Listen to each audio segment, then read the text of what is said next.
guys. Welcome, welcome, welcome. I'm doing a thread to the little extent that anybody's wondering. I'm going to follow this whole five. This is the five thread. Everybody said 5 records you'll never sell.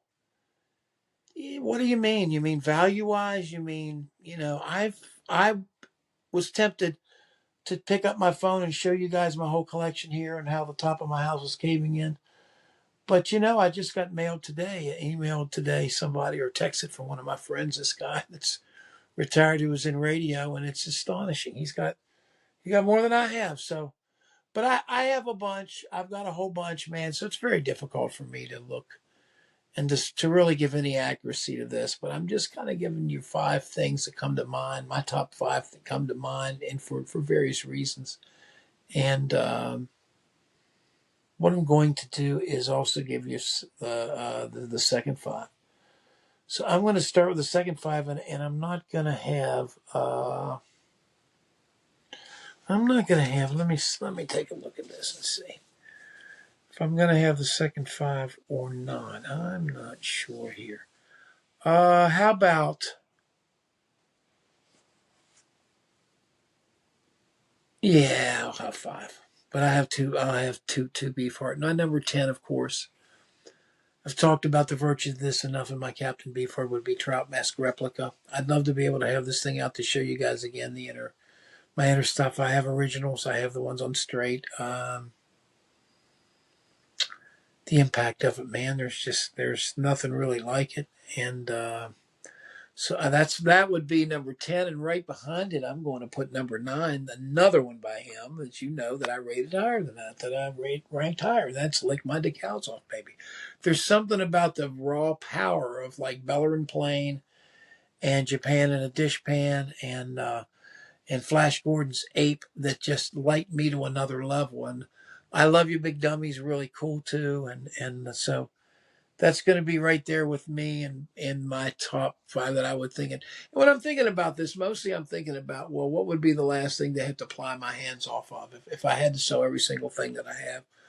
What would be the last 5, and what's the reason for it? Well, those beef hearts because they're so unusual and there's really nothing. There's been a lot of imitators since then, even bands like Stump and things like that are really heavily influenced the fall even. And they're just they're not the same. I'm going to surprise you guys a little bit by number 8. I'm going to talk about an album on the ECM spectrum, and I'm going to talk about it a little bit later. But to me, the reason why I love this record is just when I listen to it, and I listen to it so much. I'm talking about the German band Kirikuki.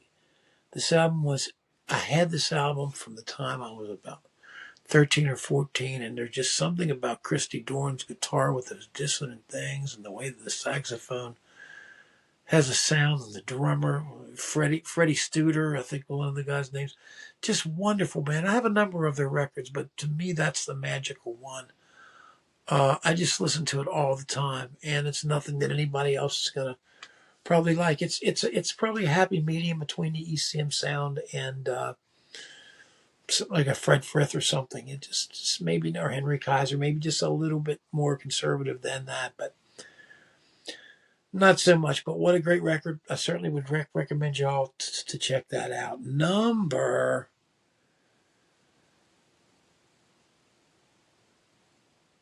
7. I couldn't do this without a Velvet Underground album, and I'm going to pick White Light, White Heat. I do have an original. I just didn't want to pull out 10. I'm talking about 5, but that would be the number 7. And my number 6 would be the great Frank Zappa record and the pinnacle of his art, Civilization Phase 3. Oh, wait, that's a CD. In 2025, that's a CD. And you call that the Family Trust? How about a couple more Halloween masks, guys? Anyway, give me Lumpy Gravy until that happens. Something about it, the music concrete. I love the sound of it. I love like that, those little gallop parts. Ding, ding, ding, ding, ding, ding, ding. And the beautiful da da da da da da. It's just something about it. Something about his composition there, the way they put it together. And it lasts really to the end. And I'm glad I mentioned about phase 3 because the man, you can hear traces of it all the way to the very end. Love him, and I would be remiss not to talk about him. Let's get to the 5 that I'm going to show you now. My number 5, you're probably not going to believe this, but my number 5 is going to be, and these are in no particular order, okay?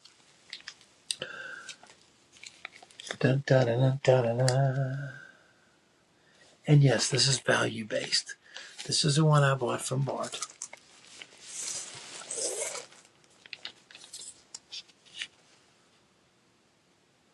I mean, to think that this was done. He's talking about LSD and all this stuff, and they're talking about all these things in the back of this record. What kind of balls do you have to even say psychedelic? People are going psychedelic, and then there's the label. There it is, man. United Artists, baby. Here it is. It's an early pressing. I never really checked to see exactly which one it is, and I know that you guys are probably think I'm crazy, but I know it's significantly worth a bunch of money. This is a stereo record, and of course was the beginning of. I mean, it just it coming out of there was certainly something that you'd never heard before. So let's go on to the next one of my 5, and again in no particular order. And why not wait till the end of that one, and let's go on to the next one. And the next one I'm talking about, the mighty but underrated Alice Coltrane, and my original copy of Ta the Daoud. This is on Impulse, of course. Back in the day, this was a rare record for a while. I don't know what the amount of it is, but there's something about it. There's something about this of all her records. I think they had a little harshness sometimes on the Huntington, on the original one that we had. But you can see my copy of it here on the Impulse, the red Impulse label. There's just something about this that started something new. The Egyptian connection here. As I told you, I think before, and a couple other things, I had a friend of mine that played with me in the Now that actually played through some church deal with her where they were all doing percussion and different things, and she was playing the harp. But I mean, when you look at this, Pharoah Sanders, Joe Henderson, Ron Carter, Ben Riley, I mean, recorded in the studio at the Coltrane home on Dix Hills in New York, January 1970. I mean, she's there just letting it go, man.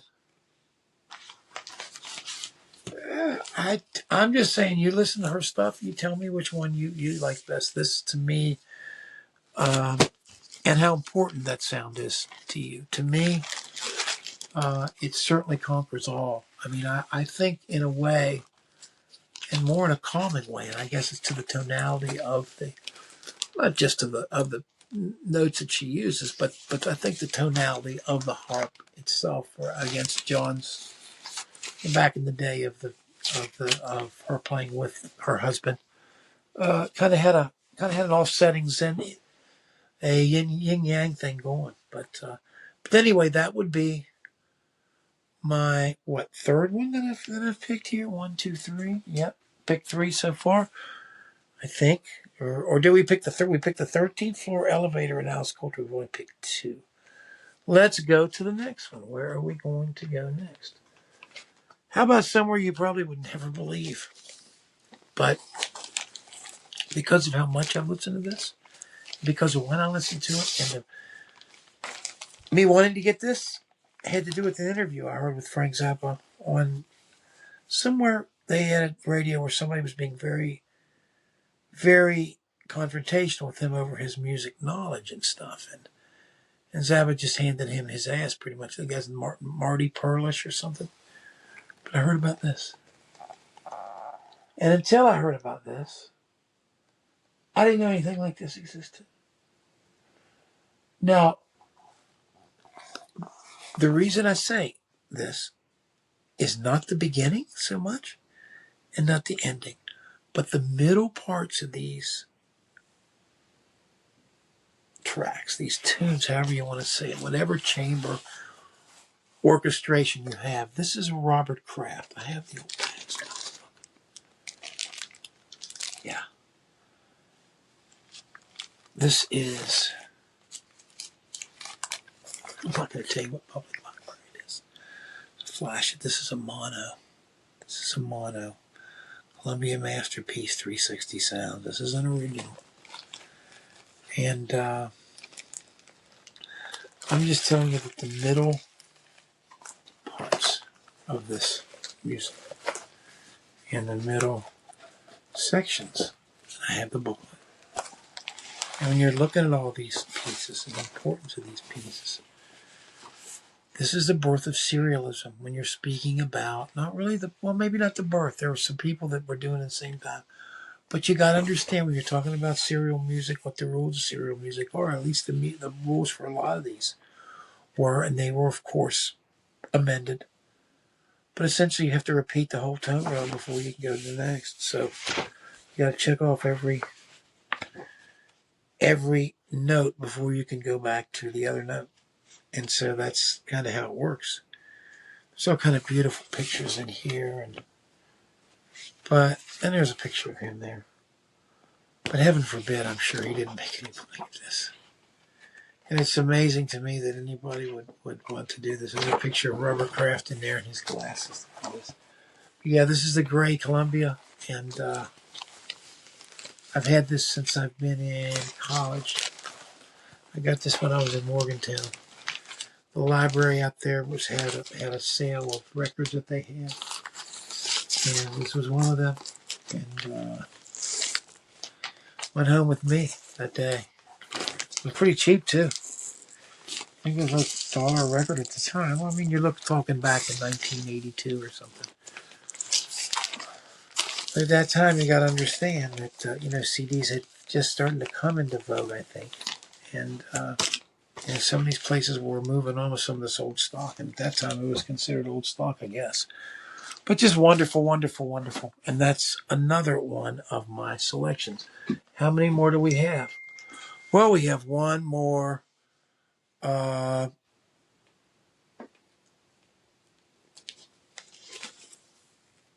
that we've talked about before. Yes. No, it's not Third World Records. Sorry, guys. It's not value-based. This is based, once again, on the information considered within the grooves. I have lamented about this record. I've talked about how there's nothing like this record. Some of you might be thinking and laughing at this. I'm astounded at the telepathy that they have within the rules. I mean, especially the drummer. The drummer's astonishing. I mean, I hear some of the things that she did. She was the one to leave first. I think she was the one maybe that they said may have been, may have had some issues in her life. But yeah, this is the Red Rooster, the rounder Red Rooster version that after Terry, the first time I think came up with them, and I think it was released. When was this? I don't remember when this was, but it's Rounder 3032, and it's a reproduction exactly of the record that was in the Boston studio or the area of that. Whole town of Fremont, especially Uncle Freddie. Third World Music, produced by Austin Wagon Jr. There it is, folks. I put the other one in there too, but anyway, something else, man. That little sports car. It's Halloween. It's beautiful. There are many things I wonder. Every song, pretty much. I mean, pretty much every song that's on this. We Have a Savior's a little bit. Sounds like a one out of tune. But anyway, let's go to finally the last one of my 5. And why did I have it today? Because it's going to be the heaviest one to lift. Yes, ladies and gentlemen, I'm talking about an album that really never was an album to start with. And I had a bunch of bootlegs in it. I've told you all about it. And yes, I have the box with the 3D, with the smile here, with the stuff inside, the beautiful stuff inside, the box, the Smile Sessions, And about all of these things here that you got. Just to some idea of what we're talking about here when you look at these. You look at these sessions here. You look at this. Yeah. Anyway. Something else. I haven't really disturbed this much, and I'm not going to for a while, but, I would never, ever, ever, ever, ever, as far as what the music means to me and what it stood for me for a long time, and the fulfilled promise of this when Brian came back and did this. Folks, this would be my number 5, and I guess part of that is a tribute to the passing of the man this year. But I'm talking T2580, man. And here it is. It's all here. We have the regular Smile sessions, and we go all through the whole deal. Nothing like it, folks. The most innovative time. I really don't know where music has gone from there. Was there a little bit of a jump up in the '70s? Some. I mean, you had some, but I really believe, for all intents and purposes, this may have been the pinnacle of art rock for music. People would disagree with me. I'm sure there's many great things recorded after this, and then still to come. But to me, it's kind of a lighthouse out in the ocean. For people to remind people what a true visionary can do, especially when he's working with somebody like Van Dyke Parks. That's for sure. But anyway, guys. Thanks a lot. That's my 5 and an extra 5 I told you there to start with.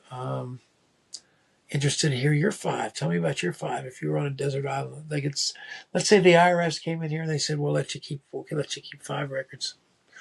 Would I get all box sets? I don't think so.